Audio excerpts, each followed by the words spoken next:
이고요. 낮부터 조금 무거운 영화 관람하시느라 고생 많으셨고, 저도 오늘 처음 봐가지고 사실 무슨 말을 해야 될지 아직 좀 네, 당황스럽지만 재밌게 보셨었으면 좋겠네요. 네, 반갑습니다. 하셨다시피 원래 음악을 오래 했고요. 그리고 연기를 시작한 지는 그렇게 오래되진 않았는데 이렇게 좋은 각본과 또 너무 멋진 선배님이랑 또 하윤경 배우님이랑 같이 이렇게 자리할 수 있고, 또 굉장히 모두들 고생하면서 또 11월이면 또 춥고 그렇잖아요. 근데 굉장히 첫 경험을 강렬하게 하는 것 같아서 되게 기분이 복잡하고 좋네요. 오래 기억해 주시고 건강하세요. 저도 다클라마칸 찍고 오늘 처음 봤습니다. 처음 봤는데 전 중간에 좀 울었네요. 눈물이 이렇게 쭉 나오더라고요. 찍을 때보다 내가 보는 느낌이 더 슬프고 힘든 것 같습니다. 여러분들은 어떠셨는지 모르겠네요. 저만 그런 건가요? 예, 하여튼 오늘 만나서 반갑고요. 예, 오늘 재밌는 얘기 많이 나눴으면 좋겠습니다. 예. 칸은 중국에 있는 사막이고요. 한번 들어가면 절대 나올 수 없는 죽음의 사막이라고 그러더라고요. 그래서 저희 집 부근을 벗어나 갔으면은 지금 영화를 못 만드셨겠죠? 네. 저는 가끔 사는 게 사막을 여행하는 것 같다라는 생각을 좀 하고 있거든요. 그래서 저희 살아간다라는 게 무엇일까를 굉장히 많이 고민을 하거든요. 그래서 이 영화, 모든 영화는 사실 이야기로 되어 있고 이야기는 인간을 다루고 있는데요. 그 인간이 도대체 무엇인가에 대해서 매번 영화 찍을 때마다 그런 고민 속에서 처음에 출발을 하고 있습니다. 그래서 인간이 무엇일까에 대한 기본적인 질문에서 고민하는 거는 결국 우리가 어떻게 살았느냐인 거일 것 같은데요. 어떻게 살았느냐는 어떻게 죽었느냐일 것 같아요. 그래서 이 자본의 나라에서 산다라는 것 자체는 저는 고통이라고 생각하고 있거든요. 근데 왜 여성은 죽잖아요. 네네. 근데 이제 남자는 묵묵히 일을 하는 걸로 네. 비춰지거든요. 네네. 요즘에 이제 막 젠더 이슈라든가 이런 것들이 되게 네네. 센데, 그래서 보면서 여자들이 무참히 살해를 당하고 남자는 어쨌든 슬프지만 묵묵히 살아가는 이런 거에 있어서 조금 거기에 대해서 어떻게 생각하실까 좀 묻고 싶었습니다. 나보고 좀 쉬운 질문 해달라 그랬는데. 이건 여성과 남성의 얘기는 아닌 것 같아요. 이거는 저와 세대를 같이 하거나 저 윗세대인 40대, 50대의 삶을 살았던 한 가정의 아버지가 어떻게 살아가고 있는 것과 이고요. 그리고 또 20대 여성으로서 살아가고 있는 삶, 그 두 개의 삶을 살아가는 거에 대한 얘기를 좀 하고 싶었던 거였습니다. 배우분들께도 한 가지씩만 여쭐게요. 처음에 시나리오 받았을 때 어떤 느낌이요? 네, 저도 아무래도 젠더 이슈가 좀 걸리는 부분이 있기는 했었어요, 사실은. 근데 그것이 단순히 여성이 나약해서가 아니라 충분한 납득할 수 있는 이유로 인해서 그리고 또 살아있는 것이 더 고통일 수도 있다라는 부분이 잘 살 수만 있다면 영화에 대한 믿음이 있었기 때문에 선택을 했었고요. 솔직히 어떻게 나올지 전혀 예상을 못했던 작품이에요. 시나리오만 봤을 때는. 그래서 저도 찍으면서 좀 많이 정신적으로도 힘들었고 많이 날씨가 추웠기 때문에 좀 고생을 하긴 했지만, 그래도 우리 선배님과 우리 언니가 너무 많이 챙겨주시고 감독님도 너무 많이 챙겨주시고 해서 즐겁게 잘 마무리할 수 있었던 것 같습니다. 네. 인물이 일단 노래를 하기 때문에 제가 어떤 부분에서 기여를 할 수 있겠구나라는 생각이 들어서 감독님이 연락 주셨을 때 굉장히 기뻤었고요. 그리고 현진을 계속 이렇게 왜 이 사람이 이런 말을 할까, 이런 혐오감에 가득 찬 반응을 보이고 왜 이럴까라는 생각을 하면서 저는 개인적으로 제 주변에 그런 친구들, 현진과 같은 어떤 정체성을 가진 그런 친구들이 분명히 있고 저랑 되게 가깝고 제가 되게 사랑하는 사람들인데 그분들을 더 깊이 이해할 수 있는 그런 계기가 됐다고 저는 개인적으로 생각하기 때문에 굉장히 감사하게 생각하는 부분이 있었습니다. 네.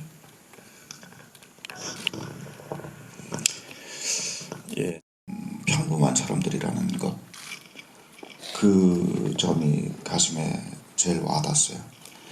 우리 현실에 지금 살아가는, 지금 우리가 함께하는 이 함께 공기와 이 시간을 함께하는 같은 사람, 이런 평범함을 가지고 그냥 자기의 주어진 삶에서 열심히 살아가려고 하는 두 인물이 만나서 우발적인 사고가 일어나게 되는데, 그런 아이러니가 굉장히 충격적으로 와닿습니다. 사실은 실제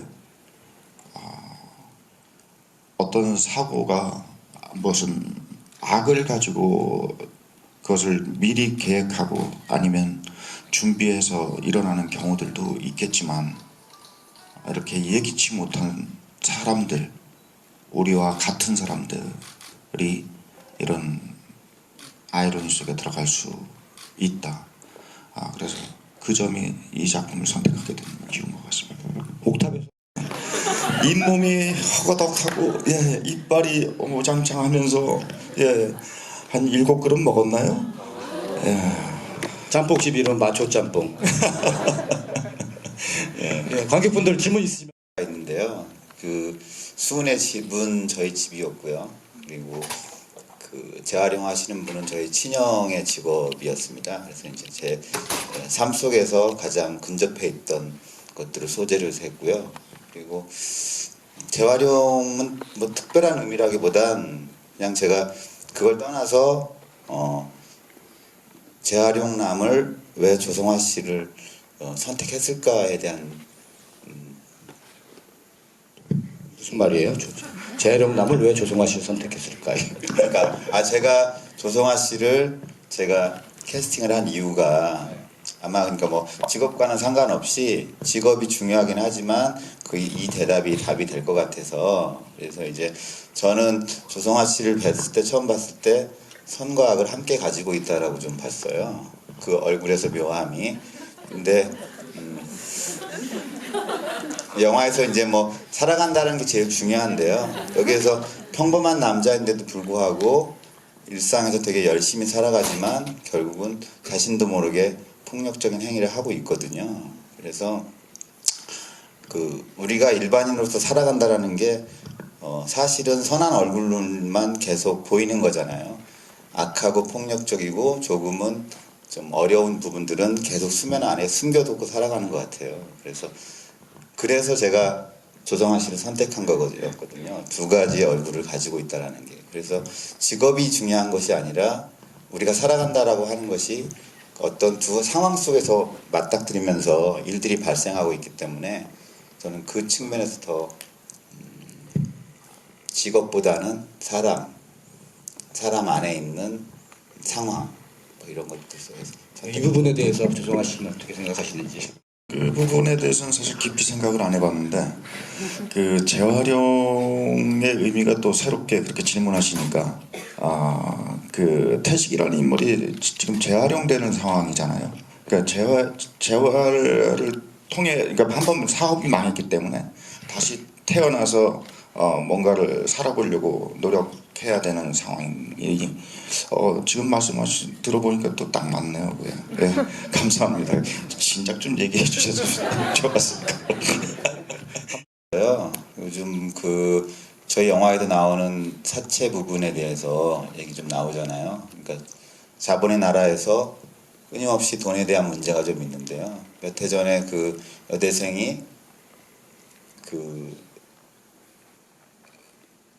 돈을 빌려 쓰고 과부하가 걸려서 결국 아버지에 의해서 죽임을 당하는 기사가 있었거든요.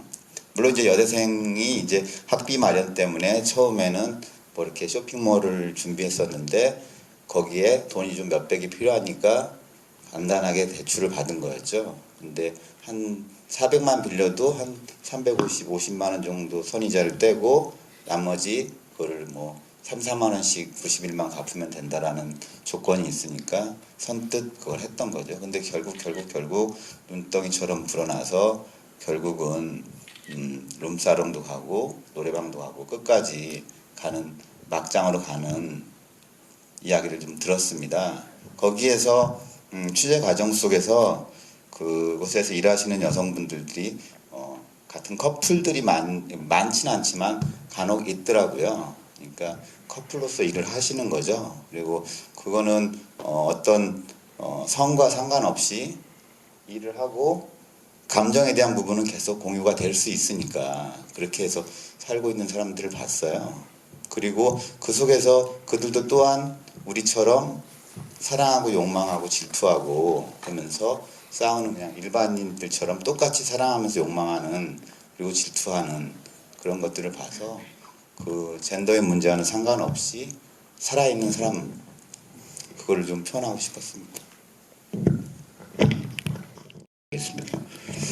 사실은 뭐 제 주변에도 이제 동성애자 친구들이 LGBT 친구들이 꽤 있기도 하거니와 사실은 저는 그 부분은 그렇게 걱정하지도 않았고 그냥 내가 사랑하는 사람이라고만 생각한다면 그게 뭐 연기나 뭐 작품적으로 문제가 있을 거라고 생각을 안 해서 사실 저는 그렇게 깊게 여성 간의 사랑이라는 생각을 깊게는 안 했던 것 같아요. 예.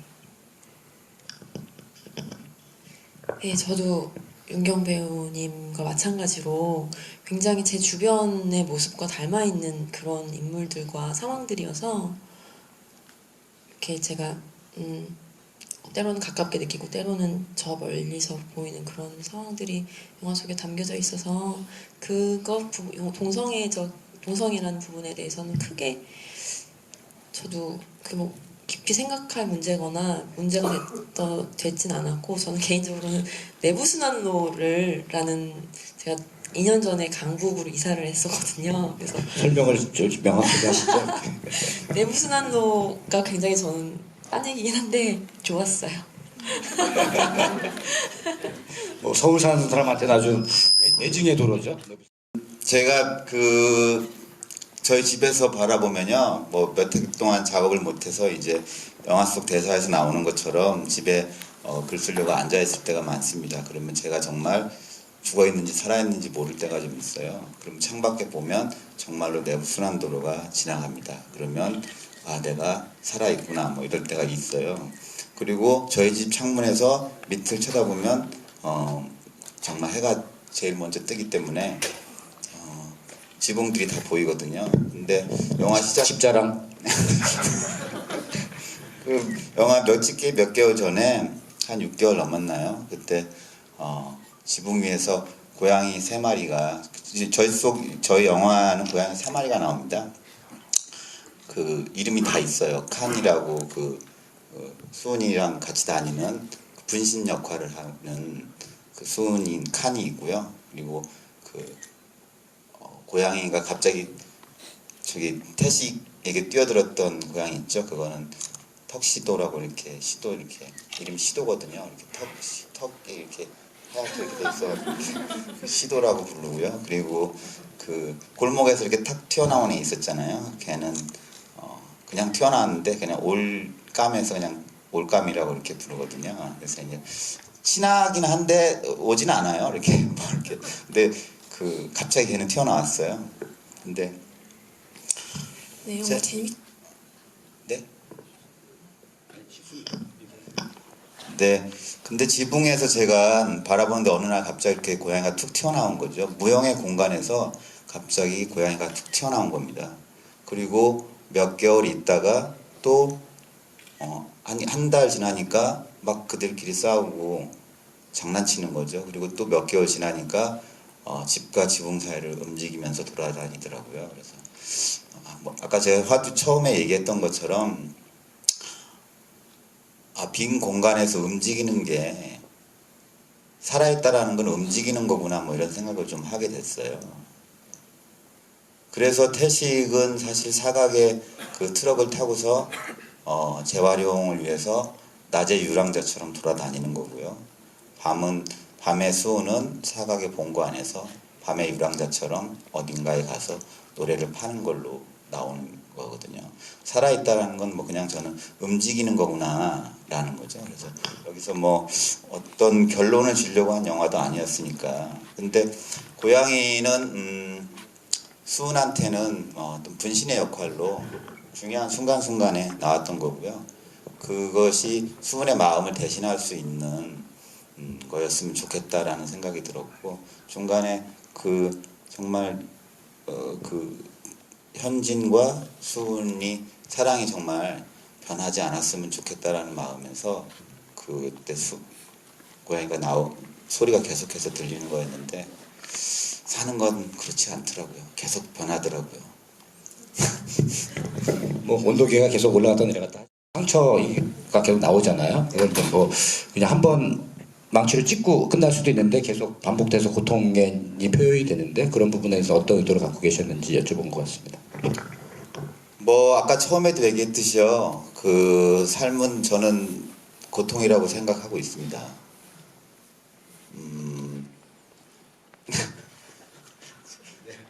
고통이라고 생각하고 있는데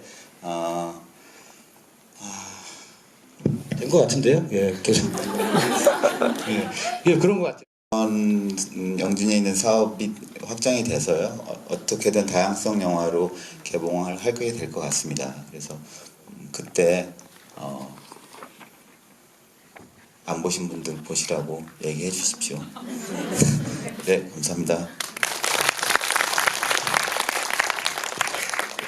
아이고, 진짜 이렇게 와주셔서 너무나 감사드리고요. 전 지금은 좀 백수인데 더 열심히 해서 영화도 잘 될 수 있도록 노력할 거고요. 더 좋은 작품들도 또 만나 뵐 수 있도록 또 노력하는 배우 되겠습니다. 네, 재밌게 봐주셔서 감사합니다. 네, 타클라마칸이 개봉할 수 있게 됐다는 소식을 듣고 굉장히 기뻤어요. 또 이 사람들이 또 한 번 보일 수 있겠구나라는 생각이 들어서, 네, 그리고 저는 개인적으로 곧 제 솔로 음반이 나와요. 그래서 송규모 아카시아 밴드라는 밴드에서 오래 활동을 하다가 이제 솔로를 준비해서 곧 나오니까 혹시 기억나시면 잘 들어주시면 감사하겠습니다. 저희 영화도 오래 기억해주세요. 고맙습니다.